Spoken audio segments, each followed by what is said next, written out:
Hi guys, welcome back to the new episode of Rising Stars. My name is Roksana, and on Rising Stars we talk about actors of Montreal, and we also have interview with the coaches and the casting director so that you know the industry a bit more. And one little thank you word for the Urban Eats Montreal, so check out their website. And then I'm always very excited to talk to a new guest, but today I'm ultra super excited because I have on my interview today my beloved acting coach that I've been taking the classes myself for the past like 3.5 years, amazing person, Suzanna Le Nir. And I think that there's a lot, probably half of the actors of Montreal, at least once have been to her acting workshops. Susanna, thank you very much for coming. Oh, you're so welcome. I'm excited to be here, Roksana. It's always a pleasure to talk to you. And I'm excited because I realized as we're quickly chatting before the start of the interview that I'm going to learn a lot of new things about you today. So let's start from the beginning. Where did it all start? The start of the journey? Where did you take the classes? And very often it's like a cliche thing for many people, like for me as well. It was my childhood dream. So yes. Was it like that for you, or it was completely different? It was completely like that. I just had a big mouth as a kid, and my mother would say, "Oh, this one's going to be a little comedian," which I am not, but I like to laugh and I like to do silly, goofy things. And so she was always, "Oh, this one's going to be a little comedian," and then from there they put me in like Montreal West Children's, Shakespeare. Then I did like the Montreal Children's Theater. So I always took like acting classes as a kid. And then I went to university at Bishop's University and I continued to study drama. How many years were there? That was a 3-year. Yeah, it was a 3-year. It was a pretty general theater program. Like we did acting, but there was also theory and theater history and everything. You know, it was a pretty well-rounded program, not just specifically performance. Mm-hmm. And then I know that you also did take an extra time and you went to England to study there. I did. So then I did a 1-year intensive master's degree. And I thought that would be a more intensive acting, but again, it wasn't as much acting as I would have liked. It was more theater practitioners. So we had a small group of an international group, and we put on theater, but we devised them, we wrote them, we choreographed them, we all put our talents towards them to create what they were calling like a new language of theater. And then I came back and I was like, I am done with this like experimental crap. I want to act, I want to do movies, TV, theater, but I want to do mainstream stuff. I didn't want to question the art of theater. I just wanted to be part of it. So then I came back and then I was a lot more focused on what I wanted to do. Before that, I wanted to be an actor. When I graduated university the first time, I worked a year in casting as a receptionist. And I was like, oh, this is way too hard. I don't know if I can do it. It was so competitive, so many people, so many great actors auditioning for that one part, looking for that one break. And I felt overwhelmed. And then I did a master's and I wanted to train more. And then I came back and I was like, no, I'm going to give this my shot. I'm not going to get intimidated. I'm going to do it. So that 1 year, it kind of gave you that extra push, extra spin into settling suddenly that, yeah, this is my path. That's where I want to go. It did. I mean, if anything, I won't say I learned like the skill set for becoming a better actor, but it gave me the confidence to know that I can do this. I can do this. I'm ready to do this. I've worked hard. It was a very hard, intensive program. And there was a lot of like, it was just hard. And so when I got back, I was like, no, I can do this. I'm smart enough. I'm good enough. And I can handle it. It's on. So I came back motivated and confident. And so just a question, because you did studies there in England, yeah. Right? And you did eventually studies here. And then you're also on top, you're now acting coach. Yeah. Do you see the differences in the teaching approach, let's say England, where you took the classes, versus Canada, and what other? Absolutely. I felt, God, I hope I don't insult anybody, but England, they're very, how do I say this? Okay, I will be insulting. It's just they're excuse me, a little bit, I found in Canada, how do I say it? In Canada, they were very welcoming and you're an artist and celebratory and really supportive. Where in England, I found they were much more critical and much more questioning everything you did. So it was very intimidating at first because I wasn't used to that, right? Canada, you're like, great work. I loved what you did here. This one, maybe we could work. They were very clear to be like, okay, this doesn't make any sense. Why are you doing this? Why are you doing like, wow. Oh yeah, they were tough. They were a lot tougher, but it was also, I was going from an undergrad to a postgraduate. So maybe in a master's program, they're also more tough, but I think in general, they definitely were more critical and I felt condescending. But that's, what's interesting what you're saying, because you said that they were more critical. Yeah. But then exactly that 1 year brought you back on track. Yeah. Saying, hey, I can do that. Oh yeah, because I did well in that program and I was like, not sleeping, stressing. I thought I was like the worst. I was like, some of the classmates called me the Canadian ham because I tend to overact. So it was like a joke, like, here she comes, the Canadian ham. And I was like, thanks.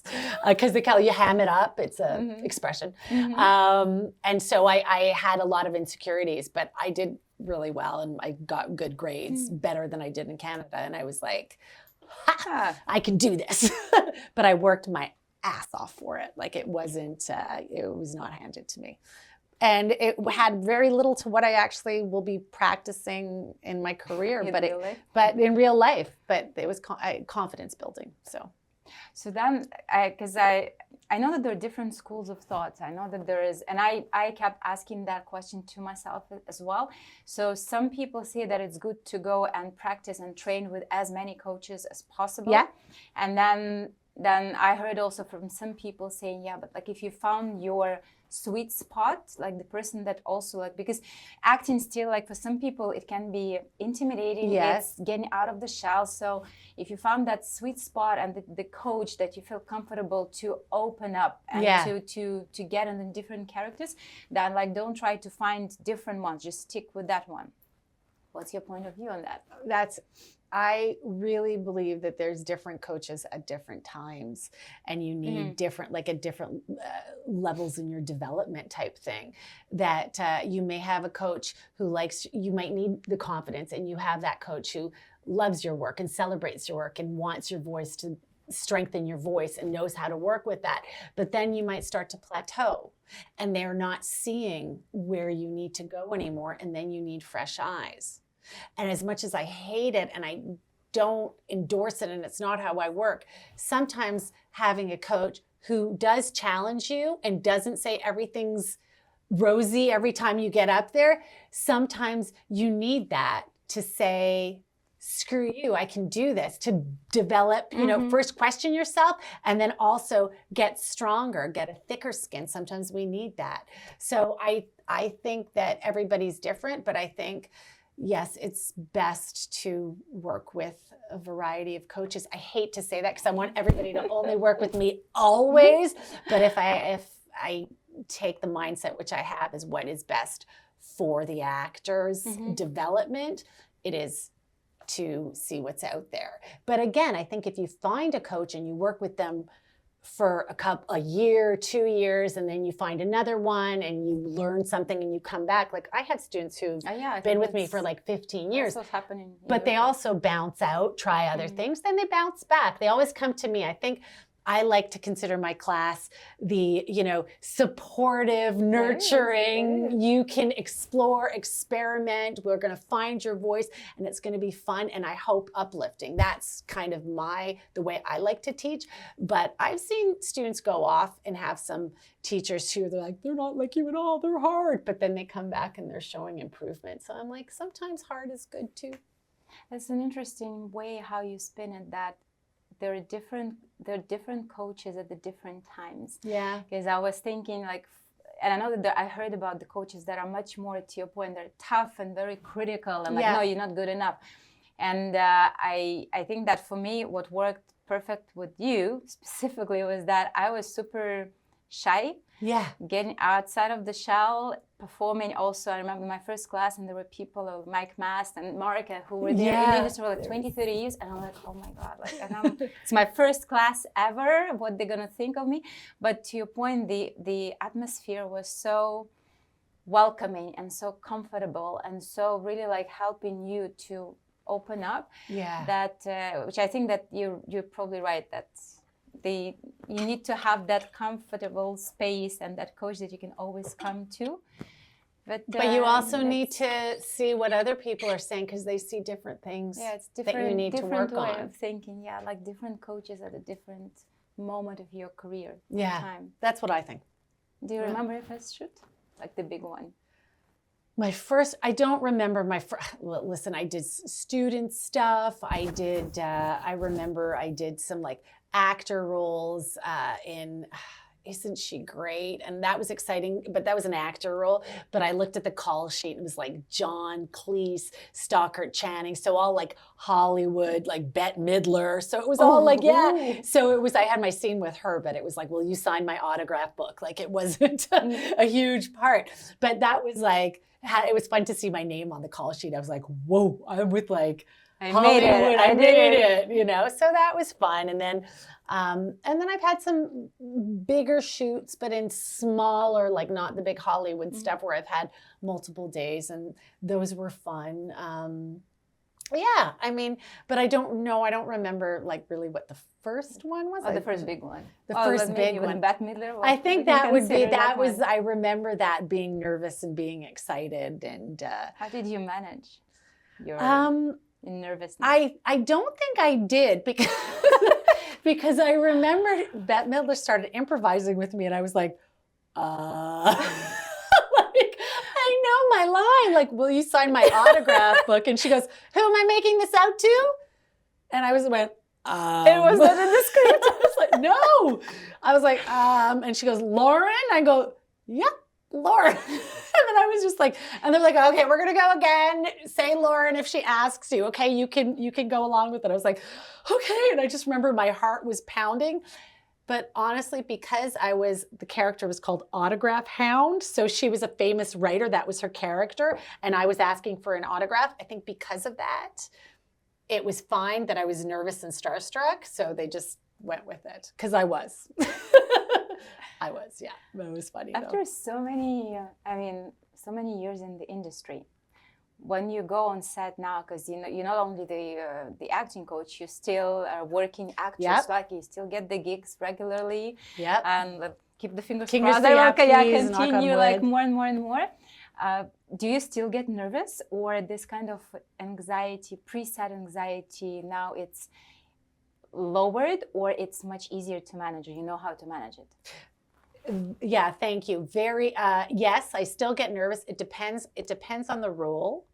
It depends on how, like if it's a small role in general, no, I'm fairly confident. If it's a bigger role with more challenging dialogue, I am, because I'm just scared I'm going to mess it up. I hate to say this, and this show is not about menopause, but my brain is not working the way it used to, so I'm scared to forget my lines. And so then I will still get nervous, but I do manage it a lot better. I have a lot more. I try to say, and I've told the students this, why would your character be nervous? So try to put the nerves into the character. Try to take deep breaths, the normal deep breaths, stretches, but then I also try to put it into the character. Why would my character be nervous at this time? So it's more about my character. Like with the Autograph Hound, I didn't have that skill set yet in my brain to ask, but it made sense that she was nervous. Yeah, like exactly. It's so interesting how you now tweaking it. Yeah, exactly. Yeah, but now I know how, because in general, most things your character can be nervous. Is it a first date? Is it, often I've played doctors, you're giving somebody a prognosis. So you would be nervous giving them a prognosis, and a doctor would feel a little uncomfortable, even if they're professional, because most of the time these prognoses will be something bad, so it's normal that you could just put that in. So put whatever you have into your character, because it'll just make it richer and more layered. What do you think from your perspective are your big milestones so far? I think the big one, so we talked about the one when I finished my master's degree in England, I came back with a lot of confidence. Then I have a bad story that turned me into a teacher, and then that was a milestone.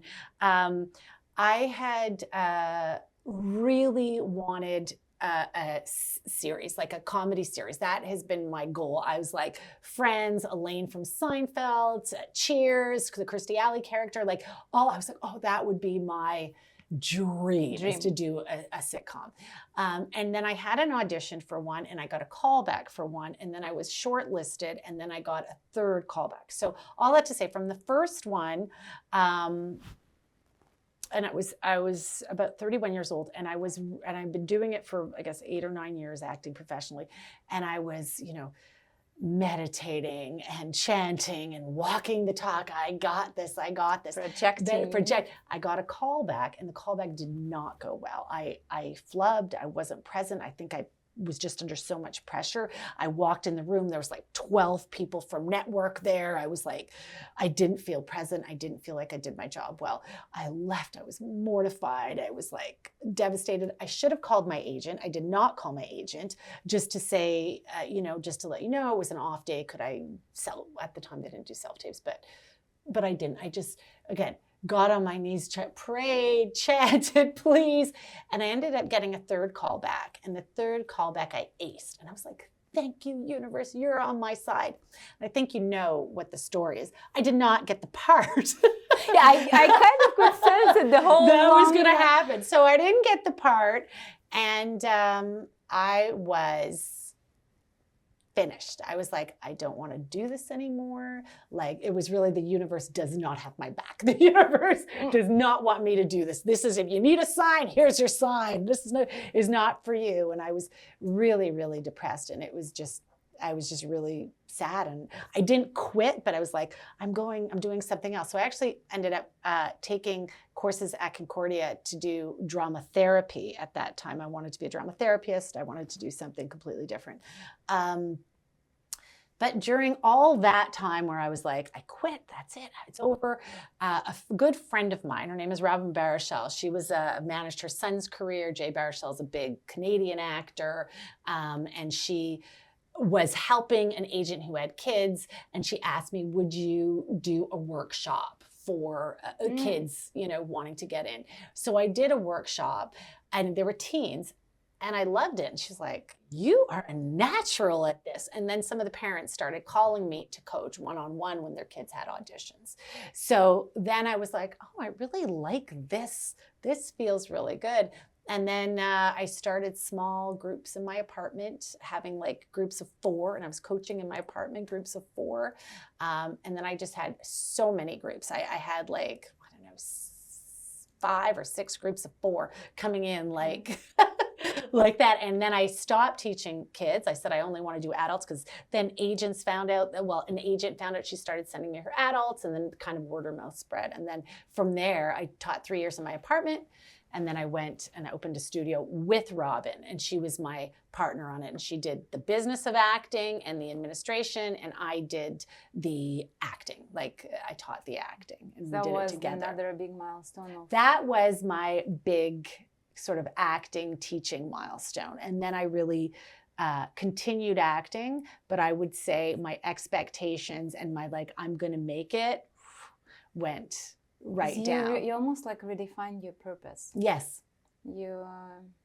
I did. And I had to kind of go deep and say, well, what is it that you want? Like, what is it that you want this sitcom, but why? I get it. It looks like it would be fun. And I'm sure it would be fun. I'm sure it's like the greatest gig ever.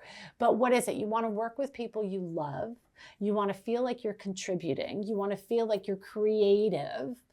And I get that. Yes, you want to have a huge paycheck and be a big star. That hasn't shown up yet. But the creative, working with great people, feeling like you're contributing to an industry, that I do feel like. And so that's where I think the teaching really helped me. And I feel most comfortable there.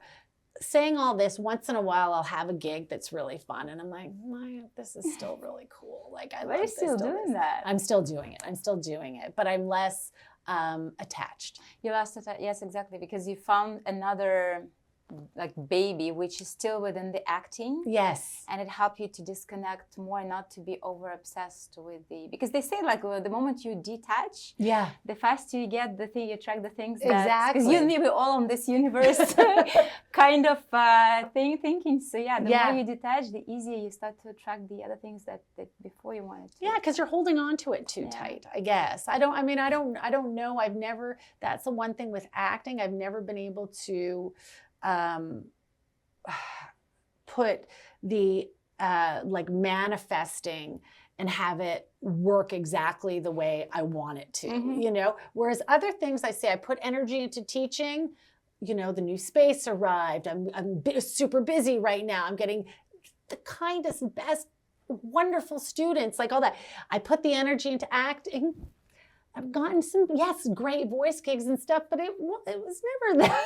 It was never that big, you know, make or break kind of thing. Teaching you control everything. You create that whole thing. There are so many factors. So many factors. There's so many people manifesting. And you're there's like all the people who are auditioning are also, they've got the recipe. And the universe is looking, okay, like I have to, like, I have 100 people. Which ones, whose turn is it? And I think they say, look, Suzanna's doing super well. She's loving her life. She loves what she does. She's good. Let's let this person, you know, uplift them for a bit. So I had actually a question, like, did you ever think of quitting? And you somehow did answer it. I did think that was exactly what, that was the only time. And it was really like, I quit, I'm done. And since then, no, because I'm detached from it. Yeah, I'm detached from it. But I've taken, like, when my old agent, she left, she closed the agency. I didn't go and get a new agent for, I guess it was 2 years. And I love my agent, I'm with Mark, but I had an Ottawa agent, so she repped me for some stuff that came up. But I never, like, I'm not as ambitious as I was in my 20s and 30s. Like, I was very ambitious. I went to Toronto, I went to LA. I really wanted to make it happen. But it just didn't. But it's, I mean, that's, I had it in my question as well, right? Like what keeps you motivated in the industry that technically is designed to kick people out, not psychologically, emotionally, right? Because it's hard. It's just, it's hard, you know? But I think if you have other things, like, don't let your booking rate determine who you are as an artist. Like, if your booking rate is like, well, if I don't have a really good booking rate, then I'm not really a good actor. And it's hard. And I think, you know, this, even when I was in Mexico, they're like, oh, you're an actor. What can I see you in? And I'm like, well, have you seen this commercial?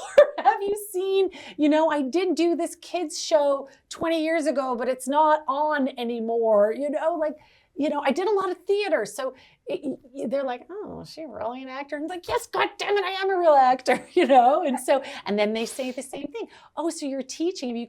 Have you taught any big stars? And I was like, well, I have actors who have gone on to do, I mean, Katie was in The Boys, and Erica does tons of movies of the week, and Jesse's on some big show now, I can't remember the name of it. But yes, I've taught students who have gone on to work, but have I taught Leonardo DiCaprio? No. And I think people who aren't in the industry, they're like, oh, that doesn't sound very great. But hey, we're in Montreal, guys. Like, it is pretty great to be a working actor and to get these big gigs. It is pretty great. So in Montreal also, it's not the center. Well, that's it. That's what I mean. Industry as well. Let's be honest. Yeah. It's so funny because I saw, I think like on Instagram or somewhere on social media, I saw like top 6 questions not to ask the actors. And what was it? This was the first question that the lady asked her, like, where can we see you? Was exactly the first one. Like, please don't. Well, you can hear me on dubbing this show that's going, you know, they're like, what? But you're right, that questions your worth to a certain point of time. It does. It feels like that. I mean, I just had that in Mexico. And it does. It feels like it questions they're like, oh, is she a real actor? You know, and you're like, yes, I am. You don't understand the industry. And maybe they don't even, they're saying it completely nicely. Yeah. What can I see you in? Like, they're trying to be supportive, and it's like, but it's go hard. away. For me, I think I'm still adjusting because my husband tells me, like, Kayla, but like, if people ask you what you do, you are an actress. Yes, I did like a few shorts, one little, but yeah, it you're right. Like, until you probably see yourself somewhere in the big thing, like you're not really like, am I really an actress? Can I really call myself an actress? So it's an interesting also point of view that you give. Yeah, it's tough. Yeah. It's a tough one, I find, and I've been, living it for 25 years, and so, or more, 30 years now, and it's always, that question comes up, and it just recently came up, that's why, and I was like, oh. Another fun part is that what I found with my friends also, like, oh, like, so you're an actress, so like you're living off of it, like now, like you don't need to work. Yeah. It doesn't really work like that, the industry, unfortunately. So yeah, I find that there's a lot of lack of understanding and knowledge outside among the people. They think like, oh, okay, cool, like they can't make money. I mean, like when you're in the top 5%, you can, but it doesn't mean that you didn't do a great job. You can make money and you can do a great job, but I certainly think in Montreal, unless you're really established in the voice world, it's going to be very hard to make a consistent living because there's just not that many productions. And even if you get a gig on every single one of them, you're still not going to be making, a salary that's going to afford you a mortgage and a car and whatever. Yeah. Maybe if you're going to have 16 roommates and, walk everywhere, but if you want to afford an actual lifestyle, you may need a part-time job. You will need.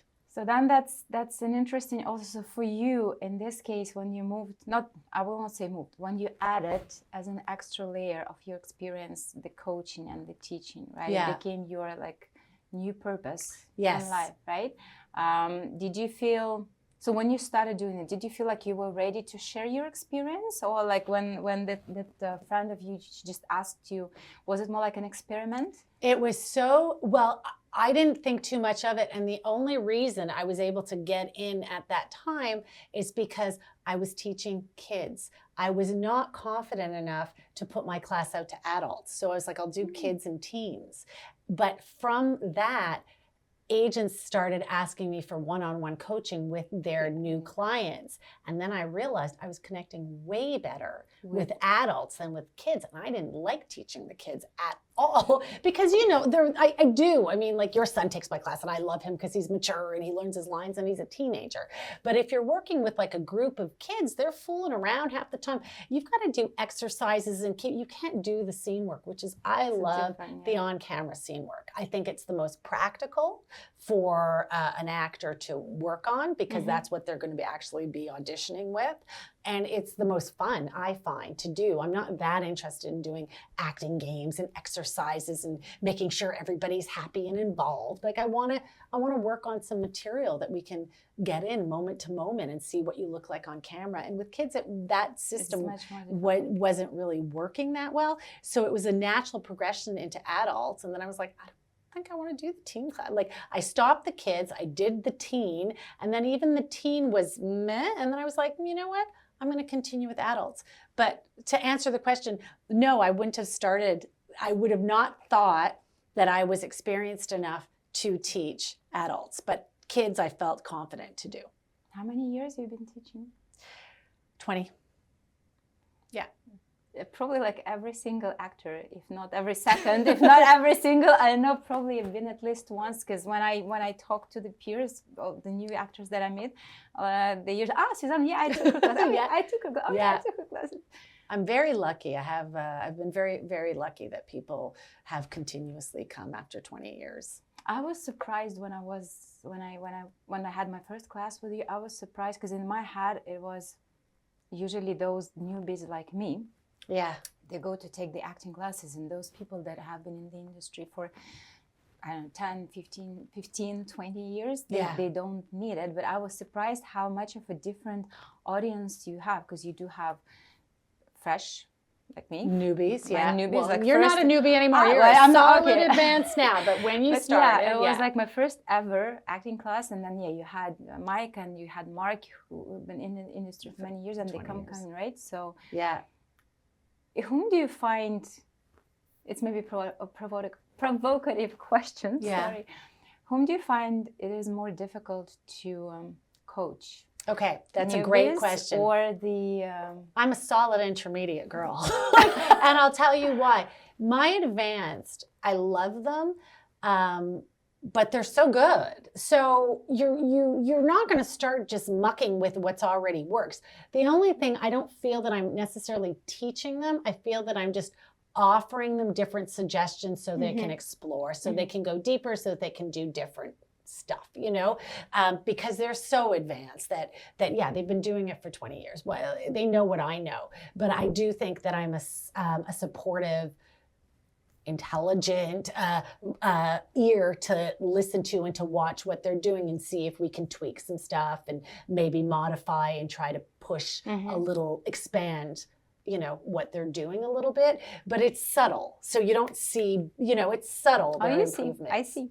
Oh, good. I see. I was just, because I find that you do learn not only from performing, you also learn from watching. Yes. And I did see when it's interesting to, eventually you see it more when you watch the newbies, especially if, let's say, I met someone like a year before, and then a year or a year and a half later, I see the person in the class and I see the progress. Yeah. But I can still notice the differences between the takes, even for the other guys. The advanced. The advanced too. Yeah. Which is very good. I'm happy you can, because that I find is more subtle. And the newbies, they've got to stick with me. And this isn't just trying to promote my class. If they come with me for a month and then they leave, look, I've given them some tips, but unless they need to be with me for 6 months. If they stay for 6 months, then I will, after 6 months, they will be, and they have to work at it. They have to learn their text, maybe get together with their scene partner, or at least over Zoom. They have to work at it. If they do, then yes, within 6 months, they will be much more confident and able to handle scripts and stuff. But if they come for 1 month, I find it's tips nothing. and tricks. It's just to touch the water. It's touch, exactly. And so that's hard. But the intermediates who are good but not great, they're probably my favorite, because we already have the language that they understand, but I can see leaps. I can turn that intermediate into an advanced, and I can see their leaps. And so I really enjoy that. So question interesting on that. So when, let's say, when the person comes in for the class, did you develop over the time a gut feel or something that you see the person and you think, okay, he has the potential, has the talent? Because and also, do you need specifically to have a talent, or you can develop it to be an actor? You can totally develop it. That I will say. I've had people who I call laugh, they'll laugh with me now. When they started class, they were the talking head, where they're rah, rah, rah, rah, rah. They're so detached from their body.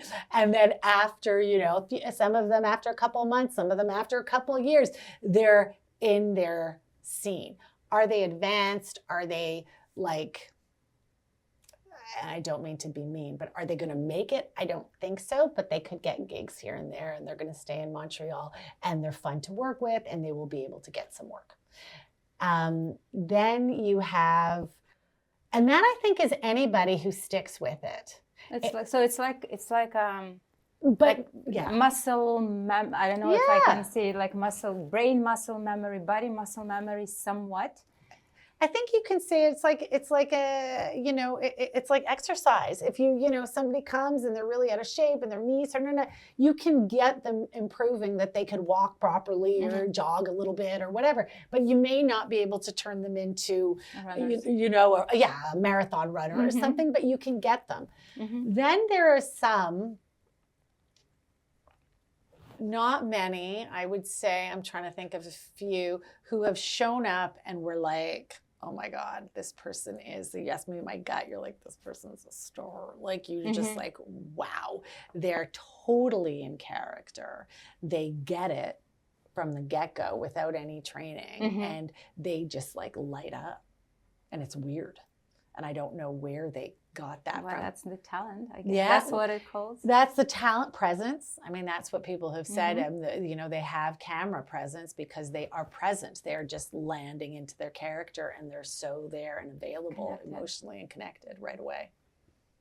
Yeah. When you pair the people for the scenes, do you have like a special criteria or something looking at their personalities, or it's purely male female? Is there any science behind when you pair? Yeah, there's always science behind it. I mean, there's all sorts of variables. Yes, one of the things when I'm pairing, it's what scenes do I have, you know, because you're trying to pair people together. So but I definitely now, because they're all mixed level, I do try to pair people, not necessarily similar levels, but let's say an intermediate with an advanced is fine, or an intermediate with a beginner, but I don't necessarily want to go brand new with an advanced because it's just not fun for the advanced as much, and it's a little bit intimidating for the beginner. So I try to pair them that way. I also find I have a good gut feeling of a character's essence, and I was like, oh, I could see them match the essence. Sometimes I try to go against that for my advanced, really only for the advanced, where this is not who they are. But I think it'll be good to see them grow and to stretch and try to work in that direction. It's a little more frustrating for them because they're like, I don't got this scene.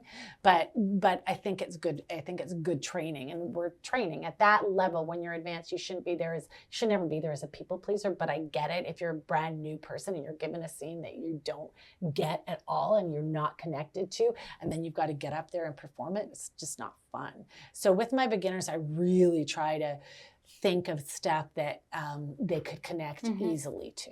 That is important to me, so they feel comfortable and they enjoy it. What I loved about your class also, and I think that's just put from the get-go, us when we are in the class in different mentality, it's the win of the week. Yeah. And it was interesting. I mean, I think like I was getting more or less in that mindset just generally in life. But I remember like the first classes I was driving, I was thinking, okay, like what is this, like my win of the week? What is my win of the week? As you practice this more, the easier the idea of what is the win of the week comes into your head, because you pointed it should not be necessarily related to the acting. No. And then it sets a different mentality of how to find those wins of the week in your regular life. But it's interesting to see how for some people it's still a challenge, like, okay, what's the win of the week? Not much, not really. Like even with Nikita, when I drive, like, did you think about the win of the week? I don't know. But then we discussed, we find it. Where did it come from? The win of the week. So I heard it somewhere, and it wasn't a podcast. It was this, I can't remember the name of it. Do you remember? It was like almost like a live radio show, but you could apply for it. I was on it. It was before I started the podcast. I don't remember what it was called, but I was randomly listening, and they're like, it's kind of like a live radio show kind of, and they're like, so you want to share your wins? And she was like, oh, wins. And I was like, oh, I love this. Like, sharing wins. And I said, I'm going to do it in class. But I was uncomfortable to do it in class because I was like, this is an acting class. Even though me and you are the same with manifesting and positivity, not everybody is. And if people come for an acting class, they don't necessarily want to think that. But I was like, no, I want to do it. I was like, I'm going to do it. And that's it. Yeah, we're going to do it, and I'm just going to I had to be brave to do it because I thought it was silly, but I was like, I'm silly, I'm doing it. And I was like, guys, we're going to start this Wins of the Week. People were like, what? What is she talking about? Because it was brand new, it came from nowhere. And I was like, we're going to say what's good about it. And they're like, okay, this is weird. And then everybody was laughing by the end, and I was like, I got more confident, and then I was like, I'm going to do it. And now I'm like, signature wins for the week. And because I know it changes the atmosphere of the group. It's a great icebreaker. I was just about to say it's a great icebreaker. Yeah. So instead of asking the question, like, tell us a little bit about yourself. Where did you train? I which feels just win of the week. Let's get right into it. You know, and I love it. I love it. So yeah, thank you for enjoying it. We always have to ask you for the win of the week. Yeah, I never share. Often I don't share it. I'm going to start sharing it too because it's fun and it puts me in a good mood too. Exactly. I also know that you do the dialect coaching because eventually I took the classes with you because I needed to work on my standard American accent. Yes. Now I'm trying all the time to implement everything that we went through. Yes, I love those THs. Yes, thank you. I'm working on it. Where did it also, like, where did the idea come from? Was it upon the request of the students? Because everybody knows that it's a big thing, especially for the American productions. And how did you learn? Just a little bit on about this one. Well, I started it over COVID because I wanted to keep teaching and I didn't feel scene study, which I did do a little bit, was working online. And so I said, I want to, standard American accent works fantastically online. You don't need to be in person for it. So that's really where that came from. And it was something that had been recurring, that especially I have a lot of French speaking students.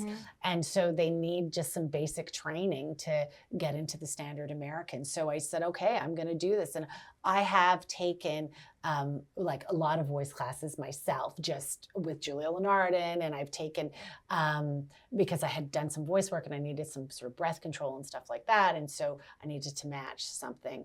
So anyways, I've taken some, and my partner, Christian, is a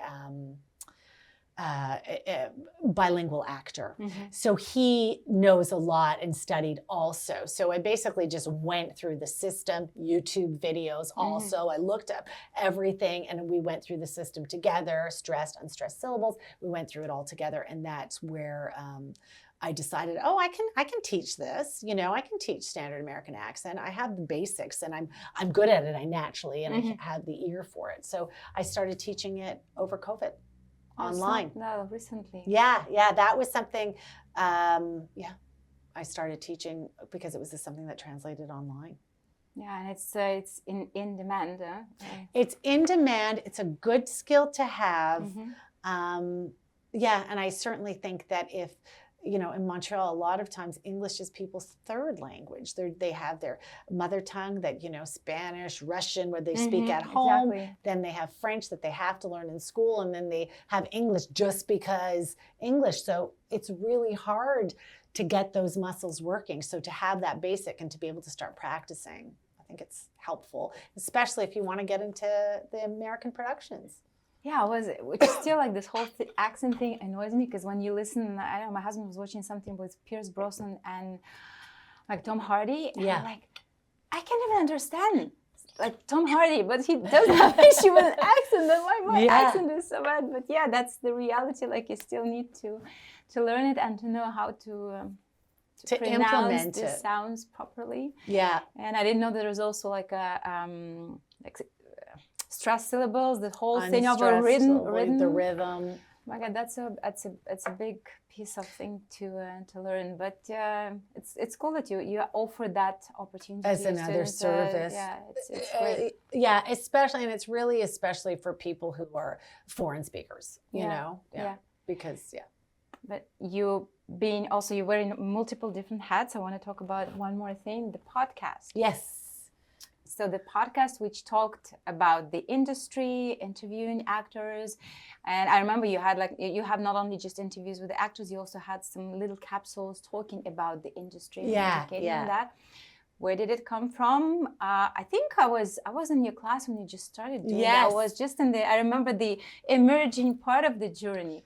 That's it. Thank you. I love podcasts. I love podcasts. I love listening to podcasts because, and I've said this to you, goes back to acting. When I'm as a mom, we're working, we have so many errands to run, trying to get chores done. I like listening to things. I can't sit and watch. So when I learn my lines, I record for my lines. I know you do too. I do it all the time. Because we're too busy. We're just too busy. You're driving, you're this.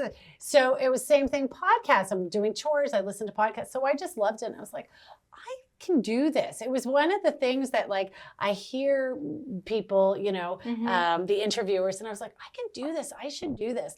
And I was kind of, you know, it's because it's something to get started. You've got to do it. You've got to do the grunt work before you get to the fun. And was putting it off, and then I was talking to Jess Greenberg, casting, and we were sharing the office at the time.